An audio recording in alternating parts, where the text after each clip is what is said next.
Dear students, आज हम start करते हैं सर्कुलेटरी सिस्टम का थर्ड पार्ट, जिसमें हम ब्लड क्लॉट के बारे में पढ़ेंगे कि किस प्रकार ब्लड क्लॉट बनता है या क्लॉटिंग मैकेनिज्म कैसे होता है। So to begin with the blood clotting process, blood clot या हम कहते हैं रक्त का थक्का बनना, ये एक कॉम्प्लेक्स बायोकेमिकल प्रोसेस होता है और आम स्थिति में रक्त वाहिनियों में रक्त बहने पर प्लाज्मा में प्रेजेंट हेपेरिन और दूसरे एंटीकोगुलेंट्स उपस्थित रहते हैं, क्योंकि बहते हुआ खून ज़बरदस्ती जम नहीं जाता। ये तभी जमता है जब कोई प्रॉब्लम आती है, जैसे कोई चोट लग जाती है, कोई इंजरी हो जाती है या वॉटेवर। चोट इंटरनल एक्सटर्नल कोई भी हो सकती है। सो जब ब्लड हमारे बॉडी से बाहर शेड हो जाता है या बॉडी के अंदर ही वेसल्स के अंदर टूट फूट मच जाती है, तब वो बहने लग जाता है। ये बहता हुआ ब्लड जब जम जाता है तब इसको ब्लड क्लॉट कहते हैं। और ये क्लॉट एक्चुअली फाइब्रिन होता है, जो फिब्रिनोजन का कन्वर्टेड फॉर्म रहता है। ब्लड क्लॉटिंग एक बहुत इम्पॉर्टेंट प्रोसेस है, जिसके द्वारा एक्सेसिव ब्लीडिंग बचाई जा सकती है। जहाँ पे चोट लगती है वहाँ पे प्लेटलेट्स बाहर निकल के हमारे प्लाज्मा में प्रेजेंट प्रोटीन्स के साथ मिल करके उस इंजरी या चोट वाले एरिया पे एक कवच बना लेते हैं और धीरे धीरे ये थक्का जमने लग जाता है और ब्लड क्लॉट फॉर्मेशन हो जाता है। विद ग्रेजुअल टाइम ये क्लॉट भी डिज़ोल्व हो जाता है और चोट इस प्रकार हील हो जाती है। ब्लड क्लॉट फॉर्मेशन बहुत ज़्यादा ज़रूरी होता है, अदरवाइज़ ब्लड लॉस बहुत ज़्यादा हो सकता है। ब्लड कोगुलेशन 3 स्टेप्स में होता है। पहला स्टेप प्रोथ्रोम्बिन एक्टिवेटर का बनना, और ये बनना किसी भी प्रकार हो सकता है, एक्सट्रिंसिक या इंट्रिंसिक मैकेनिज्म के द्वारा। दूसरा प्रोसेस प्रोथ्रोम्बिन के एक्टिवेटर थ्रोम्बिन में बदल जाना, और तीसरा प्रोसेस थ्रोम्बिन एंजाइम की तरह का एक्ट करता है और फिब्रिनोजन को फिब्रिन में बदल देता है।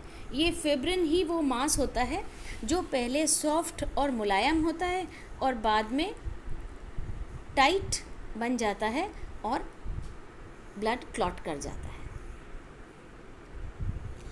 ब्लड क्लॉटिंग प्रोसेस के अंदर एक सीरीज़ ऑफ रिएक्शंस हैं। ये रिएक्शंस एक के बाद एक चलते हैं अनइंटरप्टेड, तो हम कहते हैं a cascade of reactions take place when the blood clots. Blood coagulation एक रिएक्टिव प्रोसेस है जिसमें बहुत सारे फैक्टर्स काम करते हैं।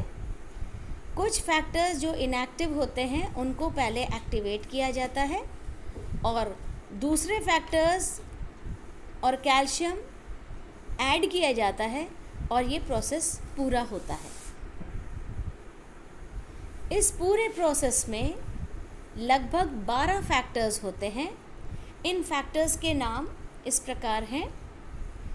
पहला factor fibrinogen, second prothrombin, third thromboplastin, fourth calcium, fifth labile factor, seventh stable factor, eighth anti haemophilic factor, ninth Christmas factor, 10th Stuart factor, 11th plasma thromboplastin antecedent, 12th Hageman factor और 13th fibrin stabilizing factor. यहाँ पर factor 6 missing है। अब बात करते हैं इन factors की, तो ये सारे 12 फैक्टर्स में से काफ़ी सारे फैक्टर्स लिवर द्वारा बनाए जाते हैं। Liver produces these factors and these factors are basically found in the blood plasma. एक शॉर्ट अटेम्प्ट करते हैं इन फैक्टर्स के बारे में कि पहला अपन कह रहे हैं फिब्रिनोजन। ये एक ग्लाइकोप्रोटीन होता है, लिवर में बनता है और प्लाज्मा में सॉल्युबल होता है। बाद में इसको इनएक्टिव फिब्रिन में बदल दिया जाता है। दूसरा फैक्टर प्रोथ्रोम्बिन होता है, ये भी ग्लाइकोप्रोटीन है, ये भी लिवर में बनता है, लेकिन इसके लिए विटामिन के की ज़रूरत रहती है। ये प्रोथ्रोम्बिन एक्टिवेटर बनता है। तीसरा फैक्टर थ्रोम्बोप्लास्टिन है। ये थ्रोम्बोप्लास्टिन डैमेज टिश्यू के द्वारा बनाया जाता है और ये प्रोकन्वर्टन फैक्टर के रूप में काम करता है। चौथा फैक्टर कैल्शियम आयंस का होता है। ये फैक्टर नहीं होके को फैक्टर के रूप में काम करते हैं और ये बेसिक फैक्टर्स के साथ काम करके थ्रोम्बोप्लास्टिन के निर्माण में और प्रोथ्रोम्बिन को थ्रोम्बिन बनने के रिएक्शन में काम आते हैं। पांचवा फैक्टर प्रोएक्सेलरिन, ये एक थर्मोलेबाइल फैक्टर है, ताप अस्थिर फैक्टर, और ताप बढ़ाने या घटाने पे आराम से नष्ट हो जाता है। छठा फैक्टर एक्सेलरिन, ये एक हाइपोथेटिकल एक्टिवेशन प्रोडक्ट द्वारा उत्पन्न होता है और ऐसा माना जाता है कि ब्लड कोगुलेशन में इसका इम्पॉर्टेंट रोल नहीं है। ये 6 फैक्टर जो पहले नहीं डिस्कस किया था, नहीं लिखा है आपकी इस लिस्ट के अंदर। देन 7th फैक्टर प्रोकन्वर्टन होता है। ये एक प्लाज्मा प्रोटीन है, ये भी लिवर में बनता है और इसके सिंथेसिस के लिए पोटेशियम आयंस की ज़रूरत रहती है। ये भी थ्रोम्बोप्लास्टिन बाहर निकालने के काम करता है चोटग्रस्त टिश्यू से। देन 8वां फैक्टर एंटी हीमोफिलिक फैक्टर, ये एक ग्लाइकोप्रोटीन है और अगेन ये भी लिवर में बनता है, फाइब्रिनोजन से एसोसिएटेड रहता है। इस फैक्टर के नहीं होने की वजह से हीमोफिलिया नाम का विकार डेवलप हो सकता है। नेक्स्ट फैक्टर है क्रिसमस फैक्टर, ये भी ग्लाइकोप्रोटीन है, लिवर द्वारा बनता है और इसके सिंथेसिस में भी पोटेशियम आयंस का इम्पॉर्टेंट रोल होता है। इसे प्लेटलेट्स को फैक्टर भी कहा जाता है। Then 10th factor Stuart factor है, जो एक ग्लाइकोप्रोटीन है और लिवर द्वारा पोटेशियम आयंस के हेल्प से सिंथेसाइज होता है। Next factor 11th factor plasma thromboplastin antecedent है, जो एक ग्लाइकोप्रोटीन है, लिवर द्वारा बनता है। देन 12th फैक्टर ये हेगमैन फैक्टर कहलाता है और इसे हम सरफेस कॉन्टैक्ट फैक्टर भी कहते हैं। प्लाज्मा में ये इनएक्टिव स्टेट में मिलता है और बाद में एक्टिवेट होता है। और last factor 13th fibrin stabilizing factor है, ये भी एक ग्लाइकोप्रोटीन है और कैल्शियम आयंस के साथ ये सॉल्युबल फिब्रिन को इनसॉल्युबल फिब्रिन में बदल देता है और फाइनली ब्लड क्लॉट करने के काम आता है। सो ये थे 12 फैक्टर्स की लिस्ट जो इस प्रोसेस में काम आती है। Now as I already told you, blood clotting process एक सीरीज़ ऑफ रिएक्शन है, तो ये एक कैस्केड है जो 2 अलग अलग मैकेनिज़म्स द्वारा पॉसिबल हो सकता है। इन 2 मैकेनिज़्म को हम कहते हैं एक एक्सट्रिंसिक या बाह्य पाथवे और एक इंट्रिंसिक या आंतरिक पाथवे। ये एक्सट्रिंसिक पाथवे, इस पाथवे में एक्चुअली एक्सटर्नल ट्रॉमा मतलब बाहर की चोट, बाहर के द्वारा जो चोट लगती है उससे हमारे ब्लड वेसल से ब्लड एस्केप कर जाती है। As a result blood loss होने लगता है। ये प्रोसेस इंट्रिंसिक मैकेनिज़्म से क्विक होता है और इस प्रोसेस में 7th फैक्टर इन्वॉल्व रहता है, 7th कारक। दूसरा इंट्रिंसिक पाथवे, ये इंट्रिंसिक पाथवे तब काम आता है जब चोट इंटरनल वैस्कुलर सिस्टम में लगती है और प्लेटलेट्स निकलती हैं, एंडोथीलियल लाइनिंग एक्सपोज हो जाती है और ये पाथवे एक्सट्रिंसिक पाथवे से स्लो है लेकिन बहुत इम्पॉर्टेंट है। और इस पाथवे में फैक्टर 8, 9, 11 और 12 ये इन्वॉल्व रहते हैं। मतलब एक्सट्रिंसिक पाथवे में केवल एक फैक्टर काम कर रहा है जबकि इंट्रिंसिक में 4 फैक्टर्स काम करते हैं। कॉमन पाथवे, दोनों एक्सट्रिंसिक और इंट्रिंसिक पाथवे मिल करके एक कॉमन फिनिशिंग पे आते हैं और यहाँ से फिर वो प्रोसेस एकदम कॉमन हो जाता है जब तक कि ब्लड क्लॉट नहीं हो जाए. So both the pathways meet and finish at the clot formation, clot production. इसको हम कॉमन पाथवे कहते हैं. और कॉमन पाथवे में भी 4 फैक्टर्स काम करते हैं. पहला फैक्टर, दूसरा फैक्टर, 5वां और 10वां फैक्टर. तो इस प्रकार सारे फैक्टर्स एक के बाद एक काम करते हैं और क्लॉट फॉर्मेशन पॉसिबल हो पाता है. अब बात करते हैं sequence of clotting mechanism. Clotting mechanism जो अपन बात कर रहे हैं, series of reactions. Normally circulation के दौरान ब्लड क्लॉट नहीं करता क्योंकि एंजाइम्स जो ब्लड क्लॉटिंग में इन्वॉल्व हैं वो अपनी इनएक्टिव रूप में रहती हैं. जब तक ये एक्टिवेट नहीं होती तब तक क्लॉट फॉर्मेशन नहीं हो सकता. वो थोड़ा सा भी इनिशियल एक्टिवेशन अगर मिल जाता है तो क्लॉट फॉर्मेशन अपने मुकाम पे आ सकता है और अंत में फिब्रिन बन सकता है. आमतौर पे फिब्रिन नहीं बनता. जनरली क्लॉट फॉर्मेशन में 3 स्टेजेस होती हैं. ये 3 स्टेजेस हैं इस प्रकार. पहला, फॉर्मेशन ऑफ प्रोथ्रोम्बिन एक्टिवेटर. पहले प्रोथ्रोम्बिन एक्टिवेटर बनता है, फिर प्रोथ्रोम्बिन एक्टिवेटर की वजह से प्रोथ्रोम्बिन थ्रोम्बिन में बदल जाती है और प्रोथ्रोम्बिन के थ्रोम्बिन में बदलते ही ये थ्रोम्बिन फिब्रिनोजन को फिब्रिन में बदल देता है. इस प्रकार ये 3 स्टेप्स होते हैं जो अपन लेटर स्टडी करते हैं. इस पूरे प्रोसेस में, ब्लड क्लॉटिंग के प्रोसेस में बहुत सारे फैक्टर्स इन्वॉल्व हैं. सभी फैक्टर्स पहले इनएक्टिव फॉर्म्स में हैं जो हमारे देखते देखते एक्टिव फॉर्म्स में बदले जाएंगे. इन एक्टिव फॉर्म से फिर एंजाइमेटिक रिएक्शंस शुरू होंगे और शुरू होएगा रिएक्शंस का एक सिलसिला. One after the other reactions will take place resulting in cascading process. Thus, the various reactions involved in the blood clot are explained by enzyme cascade theory. ये पूरा प्रोसेस एंजाइम कैस्केड थियरी द्वारा इस प्रकार से explain किया जा सकता है. पहला process, formation of prothrombin activator. Prothrombin activator का बनना. प्रोथ्रोम्बिन एक्टिवेटर 2 प्रकार से बनता है. पहला, जब प्रोथ्रोम्बिन टिश्यू थ्रोम्बोप्लास्टिन द्वारा बनाया जाता है और ये होता है एक्सट्रिंसिक पाथवे में. और दूसरा, प्रोथ्रोम्बिन एक्टिवेटर प्लेटलेट्स द्वारा बनाई जाती हैं जो ब्लड में खुद ही मौजूद होती हैं. तो ये 2 प्रोसेस द्वारा थ्रोम्बोप्लास्टिन एक्टिवेटर का निर्माण होता है. So we talk about the extrinsic pathway. सबसे पहले टिश्यू ट्रॉमा. ट्रॉमा मतलब चोट. टिश्यू में कोई चोट लगती है, वहाँ से चोट वाले एरिया से थ्रोम्बोप्लास्टिन सिक्रीट होता है या स्रावित होता है. ये थ्रोम्बोप्लास्टिन प्रोटीन, ग्लाइकोप्रोटीन और फॉस्फोलिपिड्स का बना रहता है.